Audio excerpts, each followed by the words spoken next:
Welcome back to the Real News Network. I'm Paul Jay in Washington, and joining us again from London is Mohammed Junaid. He's a researcher doing his PhD and studies in the Pashtun identity. Thanks for joining us again, Mohammed.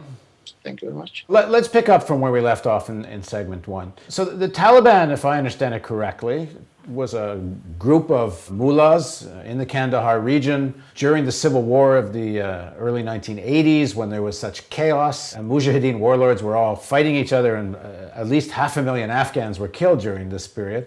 I should add, and for those of you that want, you can watch the interview we did recently with Zbigniew Brzezinski, that a lot of this got started because of American arming in the Mujahideen before the Russians invaded, and apparently to induce a Russian invasion. At any rate, after the Russian invasion was a terrible civil war. And the Taliban emerged as kind of a force of law and order, very much backed by the Pakistan ISI. So pick us up from there. How is the Taliban seen in terms of the Pashtun identity? Start from that. How would you look at them? I mean, let's say, there are Pashtuns who are living in Afghanistan, who have lived in Afghanistan even in the communist times. For them, the Taliban version is too extreme at this point. But again, nobody should interpret it that they will fight them, or, they will prefer them, or they will prefer to fight them over Americans on NATO. In Pashtun identity, it is very important to think in terms of being Muslim. That is much more important than thinking in terms of mosque or a shrine. However, the Taliban did came from Pakistan in that way, because they were educated in seminaries. But then many Pashtuns come from Pakistan. How much was the involvement of ISI and Pakistani army? It is very natural. If you look at Ziaul Haq's time, from 1980s, the Pashtuns were given this medicine of fundamental or extremist version of Islam. And those who were administering were the Pakistani army, and the whole world was helping it so that they can beat communism. That was the real agenda. So it is natural that there will be people in ISI and in army who would be training them, and who would also become quite overzealous Muslims. So that link was there, and Taliban rose because of that infighting. At that time, Hikmatyar or other people, they were not extremist Muslims. They were mujahideens, and they were warlords. And people welcomed them because they gave some kind of order to the country.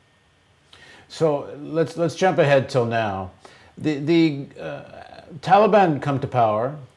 Al Qaeda develops its presence there. Talk a bit about how Al Qaeda was seen when it first came to Afghanistan, but particularly during the time of the Afghan rule. This is the third variable now. Let's say, there are Pashtuns, there is Taliban, which is a Pashtun Taliban actually, and there is Al Qaeda. Now, what is Al Qaeda actually?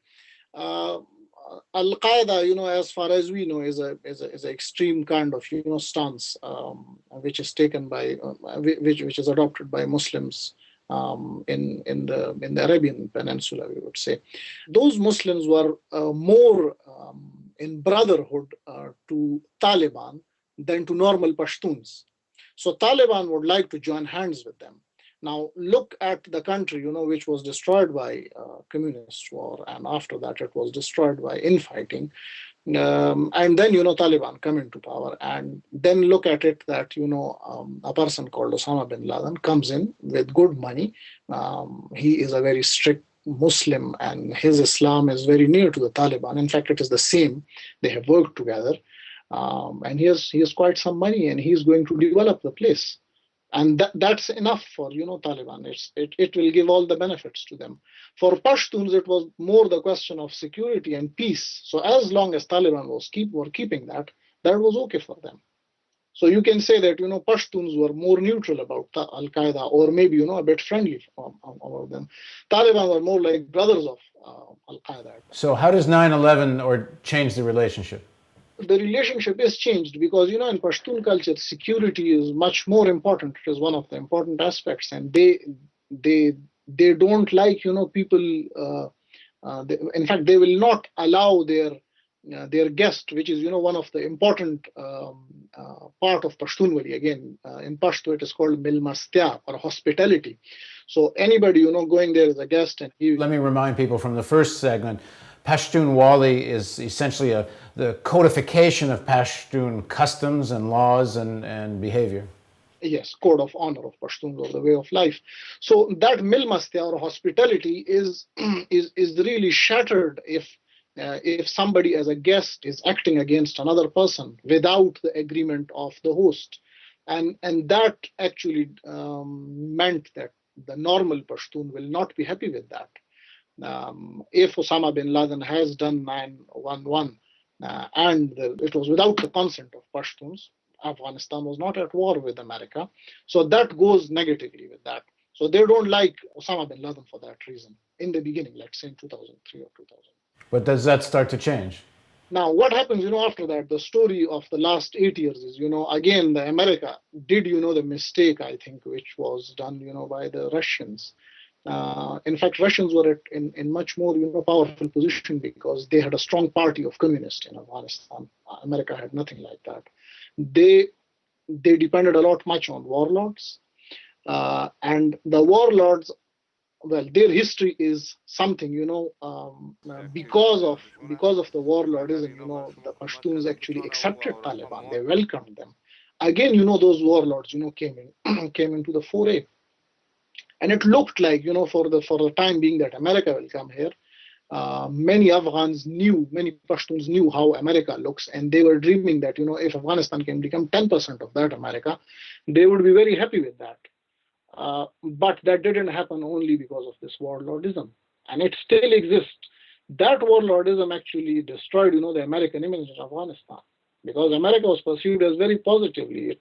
It helped Pashtuns take back their lands, and it gave a refugee status to many of Pashtuns, and they were able to breed their families in Peshawar. And in America, UK, even America, they were very good, countries for Pashtuns.